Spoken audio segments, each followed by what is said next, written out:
Então, gente, que aqui o escorregador que não fica parado. Tento deixar ele parado, ele não fica. Mas aí eu fico com preguiça, porque eu tava lá no meu quartinho. E aqui tem meu DVD novo, Hércules. Muito legal esse DVD. Muito olhinho. Pera aí! E aqui tem a entrada. Que você aperta aqui, apertava. Quando eu apertava aqui, aqui acendia. Mas queimou.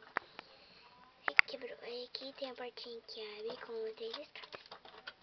Bom, essa foi minha casa da Monster High. Eu espero que vocês tenham gostado. Se vocês gostaram, clique no joinha. Se não gostou, vai no joinha pra baixo. E se quiser comentar sobre o vídeo, é só ir no comentário ali embaixo. Se inscreva-se e comente se quiser fazer um comentário. Eu acho que é isso. E se inscreva-se agora. Tchau!